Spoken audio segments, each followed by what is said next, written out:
कुंभ मेले में आज पहले शाही स्नान का दिन है और हरिद्वार में हर की पैड़ी स्थित ब्रह्मकुंड पर मध्यरात्रि के बाद से आम श्रद्धालुओं ने सोमवती अमावस्या का स्नान कर दिया है।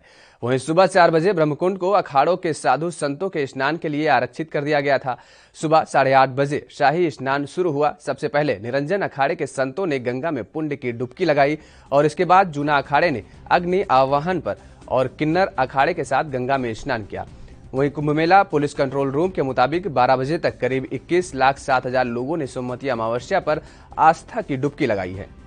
और उधर कोरोना संक्रमित होने के कारण अखाड़ा परिषद के अध्यक्ष श्री महंत नरेंद्र गिरी स्नान और जुलूस में शामिल नहीं हो सके हैं। आम श्रद्धालुओं ने गंगा के अन्य घाटों पर स्नान किया और इस बीच कोरोना की नेगेटिव रिपोर्ट साथ लेकर नहीं आने वाले बड़ी संख्या में श्रद्धालु हरिद्वार की सीमा से वापस भी भेज दिए गए हैं। इस बार शाही स्नान में पिछले कुंभ पर्वों की तुलना में श्रद्धालुओं की संख्या कम नजर आई।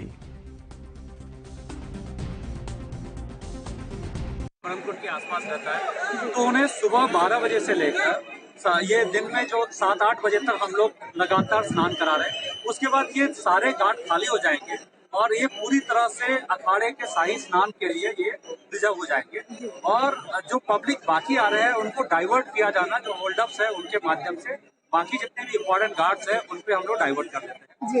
और जैसे ही शाही स्नान चलता है तो 0 जोन में शाही स्नान टाइमिंग परफेक्ट रहनी चाहिए जी। अगर इवेंट मैनेजमेंट या टाइम मैनेजमेंट के हिसाब से अगर थोड़ा भी ऊपर नीचे हो जाए तो एक अखाड़े दूसरे अखाड़े के सामने आ जाते हैं। उस स्थिति से रोकने के लिए हमें हर तरफ जो हेड और टेल की ड्यूटी लगाई जाएगी। एक बात जरूर है कि जैसे कोविड का संक्रमण बढ़ा हुआ है और लगातार बढ़ रहा है तो उस लिहाज से यहाँ पर खासकर घाट में स्नान के दौरान बड़ा मुश्किल है कि सोशल डिस्टेंसिंग को मेंटेन करना और एग्जीक्यूट करना। ऐसे में कई बार स्टैम्पीड वाली स्थिति भी आ सकती है तो उसमें हमारी अपनी लिमिटेशंस है, लेकिन जो कोविड एप्रोप्रिएट बिहेवियर है उसको। हरिद्वार में महाकुंभ का आयोजन किया जा रहा है और श्रद्धालु हालांकि उतनी बड़ी संख्या में नहीं पहुंचे हैं जितनी उम्मीद की जाती है, लेकिन कोरोना महामारी के बावजूद भी लोग बड़ी संख्या में पहुंचे हैं और उन्होंने गंगा में डुबकी लगाने के बाद क्या कहा वो आपको सुनाते हैं।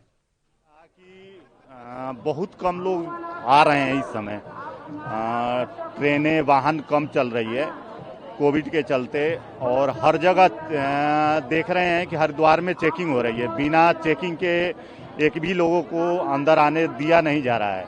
तो सुरक्षा और कोविड के प्रति बहुत ही जागरूक किया हुआ है। तो हरियाणा सरकार और यहाँ की सरकार के लिए बहुत बहुत धन्यवाद है जो इतनी व्यवस्था की है। और यहाँ जो भी भक्तगण आ रहे हैं दर्शन करके सकुशल वापस जा रहे हैं। धन्यवाद।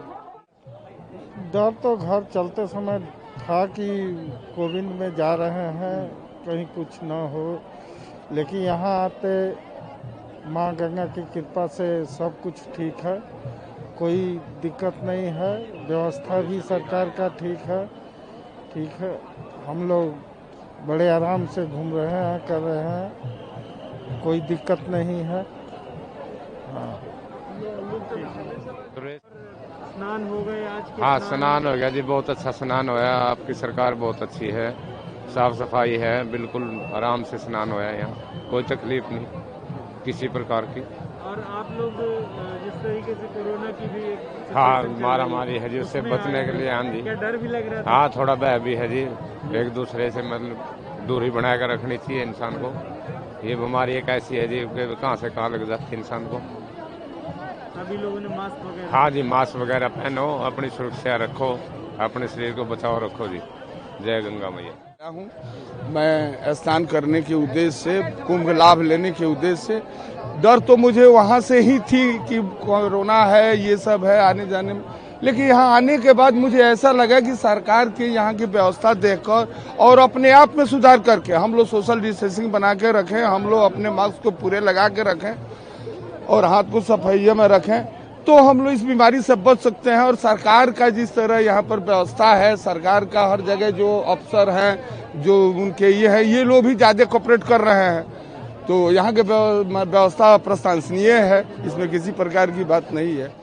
यहाँ स्नान करने के बाद बहुत ही अच्छा अनुभव हो रहा है और यहाँ स्नान करने के बाद लग रहा है सही में एक नया ऊर्जा आ गया और इतनी प्रसन्नता हो रही है कि मैं उसे बता नहीं सकती। आ करके बहुत ही खुशी हो रही है और बहुत अच्छा फील हो रहा है। जब आए थे, क्योंकि देश भर में हम देख रहे हैं कि कोरोना भी चल रहा है, जी तो क्या उसका एक डर भी था दिमाग में? हाँ, थोड़ा तो डर था, लेकिन एक श्रद्धा विश्वास भी है और मन में उसके प्रति भी भावनाएं लेकर के चली हूँ कि चलो यहाँ आकर के दर्शन करूँ और सारे पूरे विश्व के बारे में जो इस महामारी फैला है उसके बारे में कुछ प्रार्थना करूँ, ताकि ये सब जितनी भी महामारी है वो सब से हम लोगों को छुटकारा मिल सके, उनसे निजात पा सकूँ और सारे लोगों का कल्याण हो सके, विश्व का कल्याण हो। जी।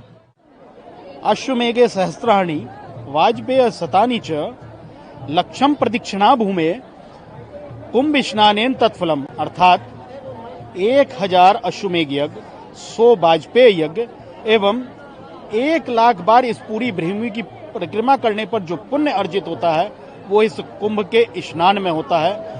ऐसी भावना के साथ, ऐसे उद्देश्य के साथ लोग मोक्ष प्राप्ति के लिए अपने पितरों को जलांजलि, तर्पण, पिंडदान इत्यादि करने के लिए इस पवित्र स्थल हर की पौड़ी ब्रह्म कुंड पर पहुंचते हैं। साथ ही साथ जिस कुंभ की हम लोग बात करते हैं वो कुंभ अपने आप में जो अमृत प्रदान करता है, अर्थात लोग कहते हैं कि हम अमृत पाने जा रहे हैं, वो अमृत पान नहीं, अमृतपान है। अर्थात अपने अंदर एक आध्यात्म, वैराग्य, सनातन परंपरा एवं चिंतन और मनन की वो धारा प्रवाहित शरीर के अंदर होती है। जब ये सोम कलश रूपी जो वो का कलश है वो दर्शनीय नहीं, वो दर्शन है सूर्य भगवान। उस सूर्य से निकले वाली किरणें वो अमृत है, अर्थात सोम रस। भले ही वर्तमान में सोम रस को गलत प्रकार से प्रचारित किया गया हो, लेकिन एक्चुअल सोम रस जो है वो वही अमृत है जो इस सूर्य से निकलने वाली। तो महाकुंभ के शाही स्नान को लेकर उत्तराखंड के डीजीपी अशोक कुमार ने कहा कि हमारा पूरा प्रयास है कि जहां तक संभव है कोरोना की गाइडलाइन का पालन कराया जा सके और सुरक्षा के दृष्टि से भी उत्तराखंड पुलिस के लिए यह बड़ी चुनौती है। कोविड की वजह से जितने लोगों के आने की संभावना थी उसके 50% लोग आए हैं। हमेशा बड़ी चुनौती रहा है पूरे देश के लिए, और जो जहाँ जहाँ पे चारों जगह पे होता है वहाँ की पुलिस के लिए। तो उत्तराखंड पुलिस कंपेरेटिवली बहुत छोटी पुलिस है, उसके बावजूद ये महाकुंभ तो उसी स्केल पर होता है। तो हमारे लिए बड़ी चुनौती, हम इसको मानते आए हैं।